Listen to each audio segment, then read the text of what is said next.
Hello friends, I am Dr. Neelam Mahajan. I shall be discussing pharmaceutical aerosols part 3 quality control test under your paper product development 1. In this module we shall learn about testing of pharmaceutical aerosols comprising of physical test, chemical test, biological test. We will also discuss aerosols for pulmonary drug delivery and aerosols for intranasal drug delivery. Aerosols are pressurized packages and many tests are necessary to ensure proper performance of the package and safety during use and storage. All aerosol products that are shipped in interstate commerce are subject to the regulations of the DOT. These regulations impose limitations on the pressure within the container, flash points, flame extension, and flammability. The provisions of the Hazardous Substances Labeling Act and Food, Drug and Cosmetics Act must be applied.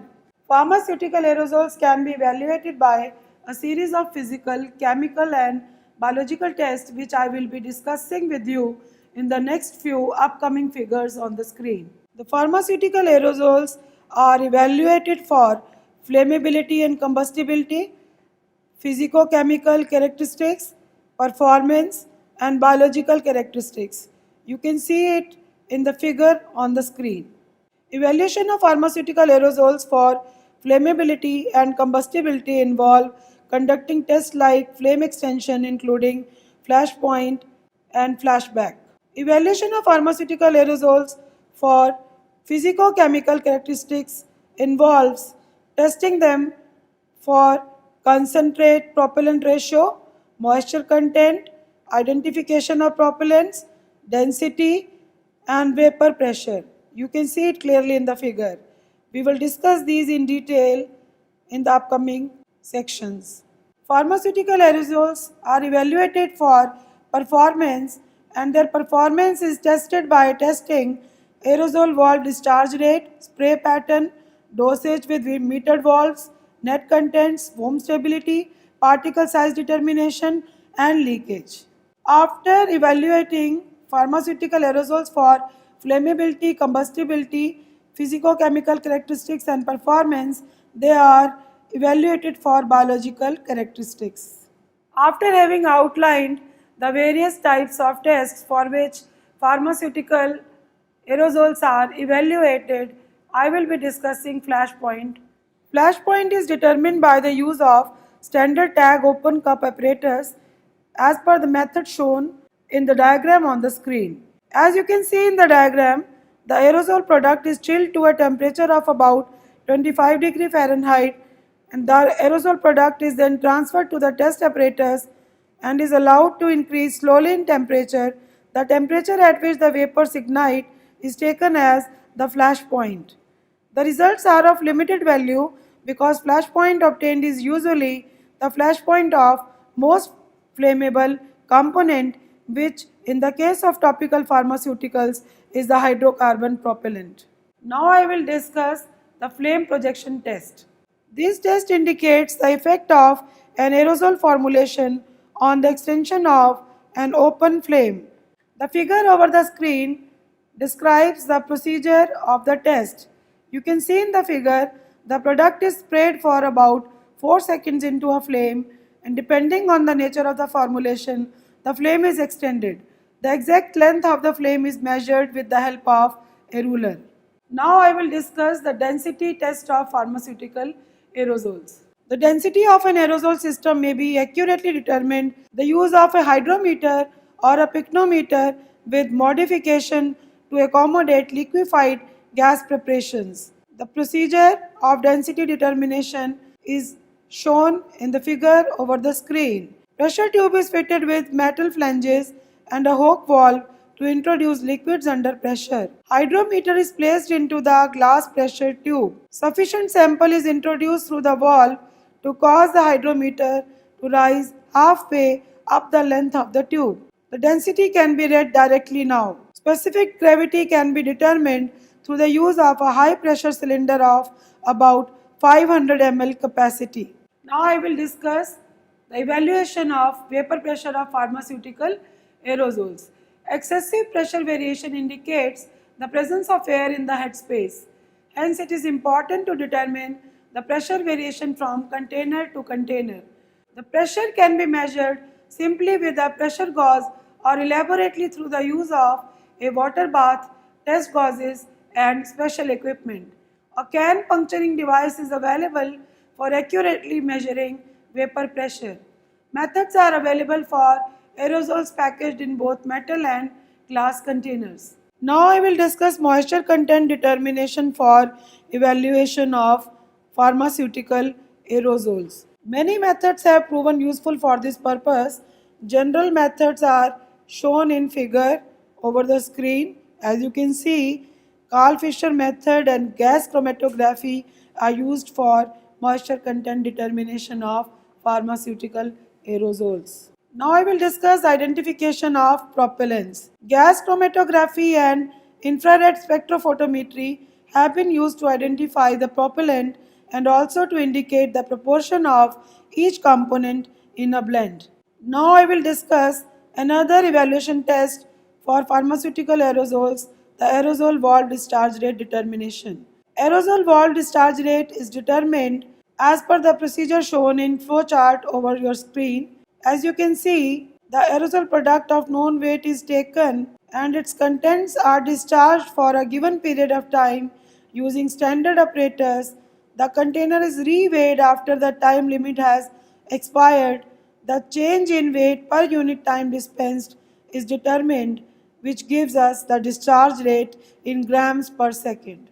Now I will discuss spray patterns in the evaluation of pharmaceutical aerosols.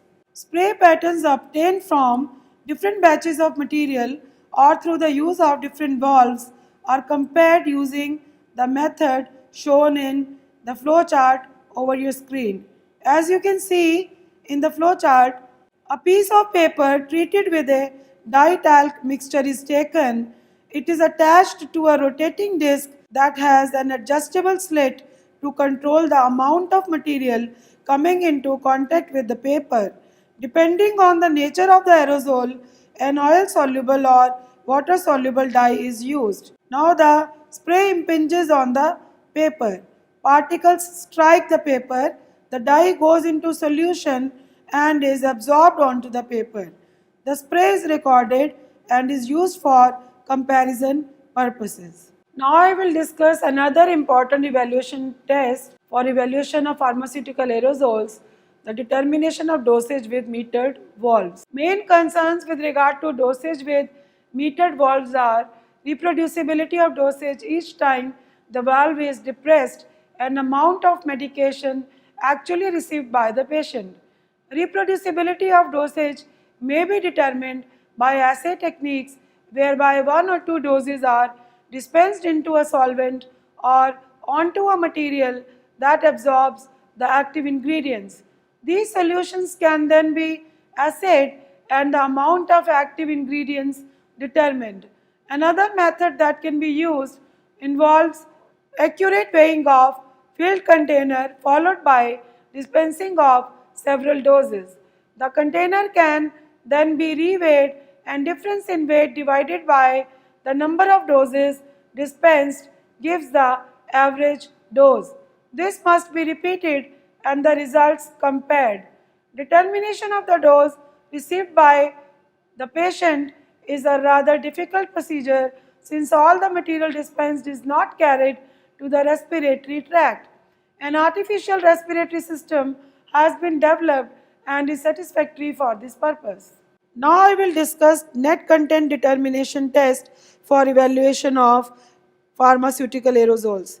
Several methods can be used to determine whether sufficient product has been placed into each container.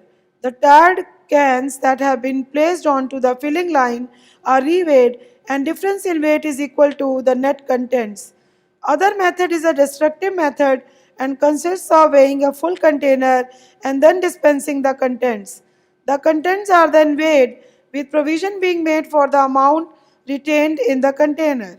Other modifications consist of opening the container and removing as much of the product as possible.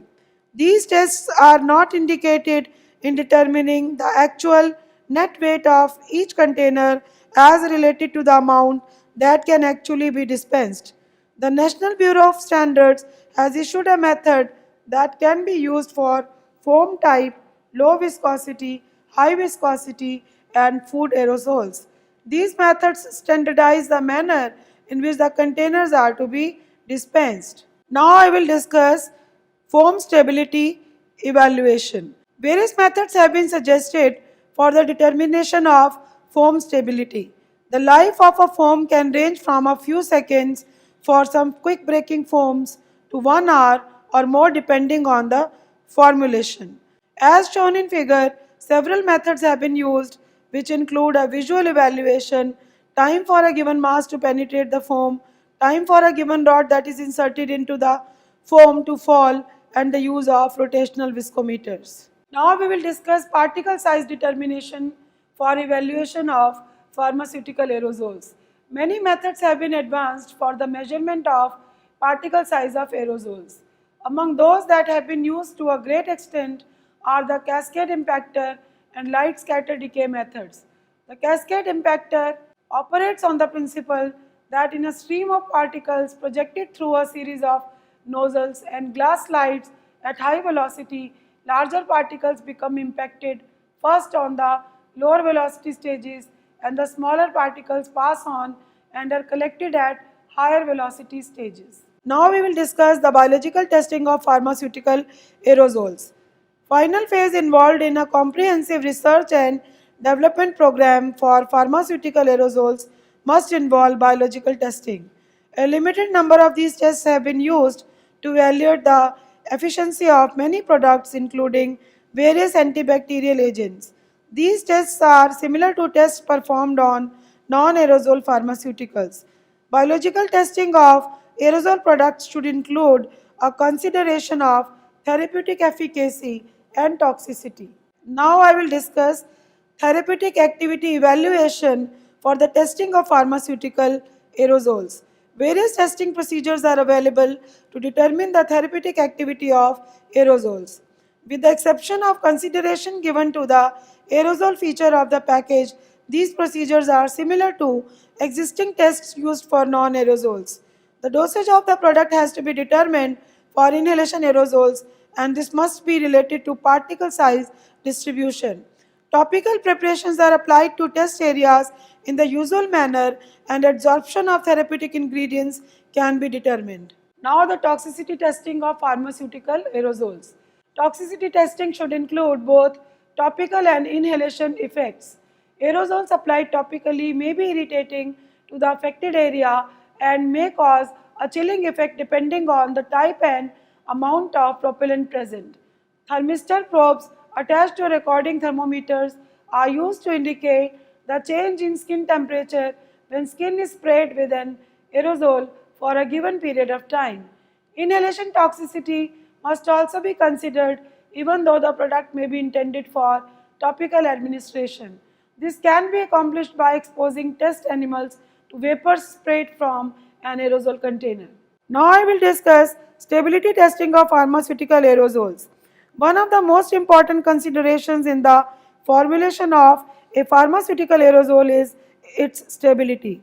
Those aspects directly concerned with components used to prepare pharmaceutical aerosol must be fully studied. The effect of container upon the product and conversely the effect of product upon the container must be considered. The same considerations apply to the valve components. Even slight changes in the various components of the valve may result in an inoperative package.